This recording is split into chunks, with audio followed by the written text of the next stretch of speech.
Kia ora, good evening. Fonterra have announced plans to increase milk processing capacity at its Edendale plant to help meet global demand for dairy products.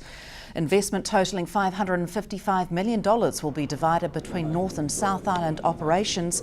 At Edendale, an additional 3 plants are to be installed, including a milk protein concentration plant, which separates protein from skim milk, turning it into protein powder, and reverse osmosis plant, increasing capacity of an existing dryer by 300,000 litres per day, plus an anhydrous milk fat plant capable of processing over 500,000 litres of milk into cream per day.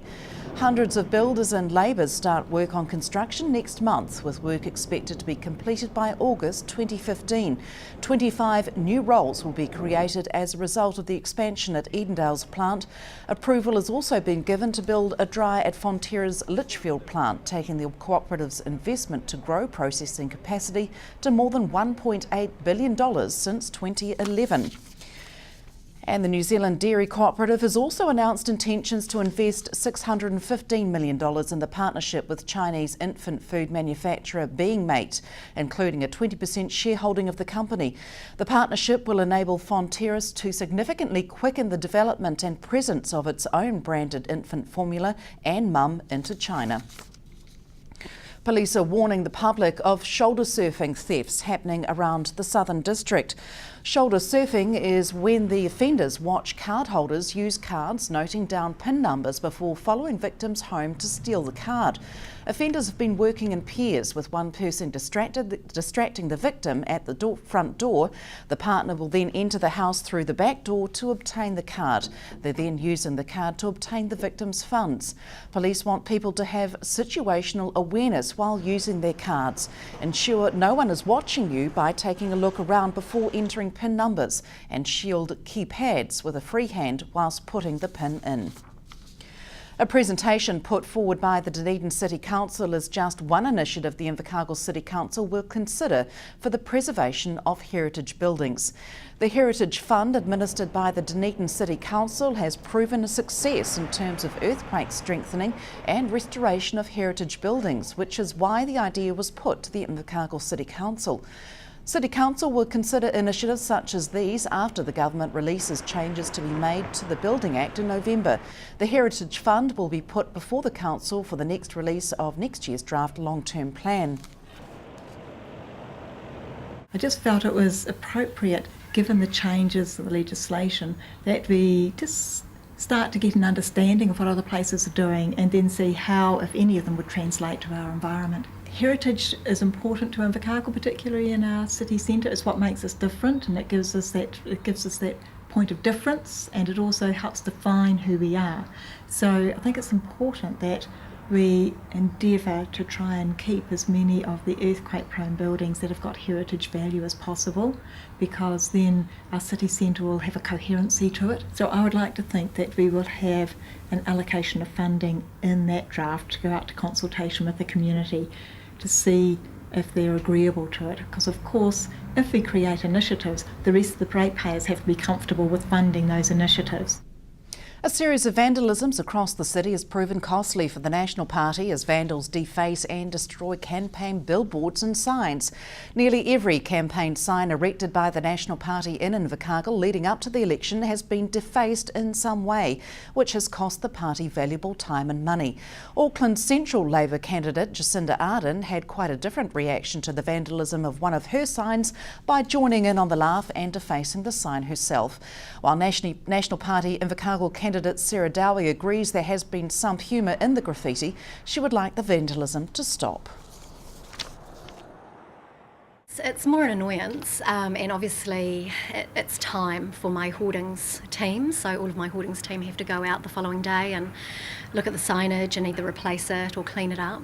But cost-wise as well, I mean, we've got about 80 signs out around the electorate, and they cost about $21 each. So if you look at the damage across the entire campaign, it's quite a significant cost. you have to be humorous about it. Look, I mean, at one stage I was made into a hick with blacked out teeth and some sunglasses, and look, you can't take yourself seriously all the time. But look, I come from a law and order party, the National Party, and we respect property and people, so we'd prefer it that our signs weren't vandalised. Thank you very much. Invercargill police say they are aware of the vandalism, but no offenders have been identified as yet. Stay with us, still to come on the bulletin. Southland could be home to 2 new BMX bike parks, all going to plan. Plus, Ehays battle it out for the top spot, and the haka takes on new heights in the city.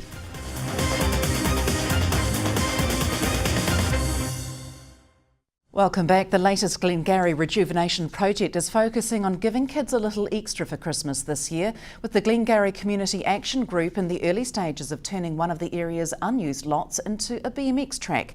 The idea for the project came after the group met with members of the community to discuss the best possible use of the empty lot. The idea of a BMX track received the most positive feedback. We thought that some people might be a little bit resistant, and it has meant some changes for the Habitat and Restore building, and they've been very supportive, which is part of how this community functions and why we're able to do the things we do here. While $5,000 was allocated by the Invercargill City Council for the area, donated materials and volunteers from the community will keep the project as cost effective as possible. The basis of this unit will actually come from the roading works that the City Council does, and they have to dump asphalt and old gravel and so on. They're very excited about actually being able to recycle it rather than just dump it somewhere down at the old tip site. Concept plans are still being drawn for the project, but the group hopes to have its first stages completed by Christmas. Sharon Rees, South Today News. Meanwhile, a Tokanui skate park project has made it to the top 10 finalists to win up to $5,000 as part of the StayFix Powering Your Community promotion. The BMX and bike park's been entered in the Rural Community Projects competition and features bikes going through pipes with scooters going over the top, and also has a silo for a quirky shelter. The cost-effective, low-maintenance and future-proof design was sought, with a tough, modular, adaptable system that's safer and quieter than concrete being chosen. The park's estimated to cost $135,000, and $50,000 has already been raised for its construction.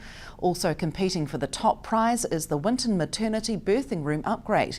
Voting closes on Sunday. To cast your vote, visit www.yourcommunity.co.nz.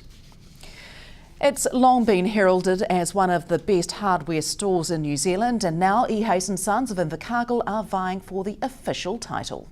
Known for its impressive selection of tools, top customer service and collection of classic cars, motorbikes and engines, it's a man's paradise.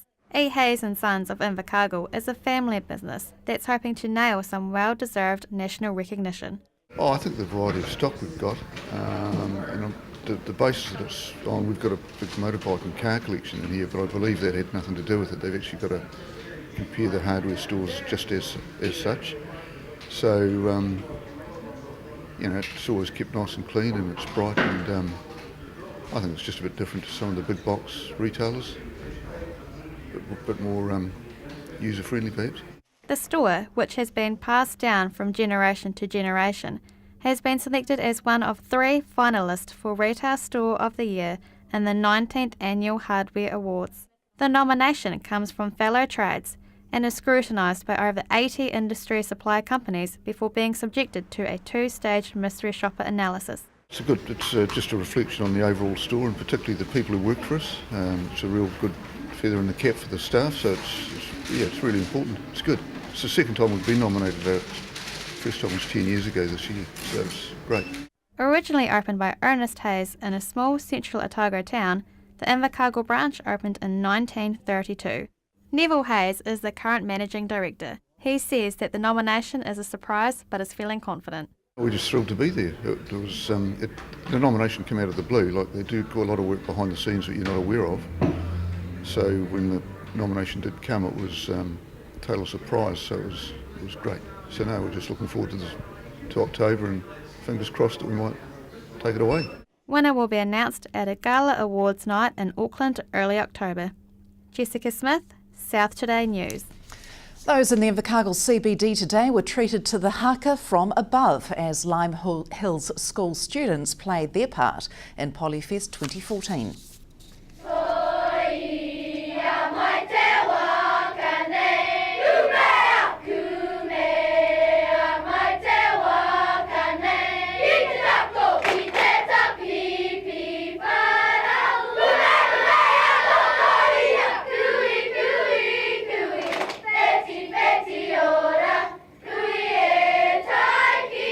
A rooftop haka was performed today by Lime Hills school students atop the Kelvin Hotel.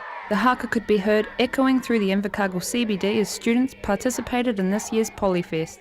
Oh, it's really just a case of contacting the Kelvin Hotel and saying that we've got this silly idea. We'd love to sort of feature our kids and the Southland province in the background in theory, but the weather hasn't quite worked out for us today. We had visions of blue skies and snow-capped Takitimu mountains, but never mind, that wasn't to be. 40 students braved the rain 7 stories high to perform what was a haka of support in preparation for Polyfest later in the day. It's a haka tautoko. It's all about supporting everything we do, so we use it a lot at school for showing our support. The students performed the haka at Stadium Southland today to show support to other central schools participating in the event. We've got some other schools from our area out Central Way, and we hope to support them with the haka as well. The school plans to return to the city next year with something bigger and better. Sharon Rees, South Today News. Organisers from the Southern Wild Foods Festival today confirmed they made a total of $15,000 from this year's event. Next year's festival is to be held on the 28th of February and they hope to double the amount raised and get more stall holders. At the debrief after this year's event, around 80% said they would come back, and since then some have said they will definitely return. Organisers next year will have more control over the stall products, ensuring everything's in smaller portions to make sure ticket holders have the opportunity to try more foods on offer. Coming up next on Sport, Tom catches up with heavyweight boxers Joseph Parker and Sherman Williams, who were in the city today promoting their upcoming October clash. That's after the weather next. From the news team, good night.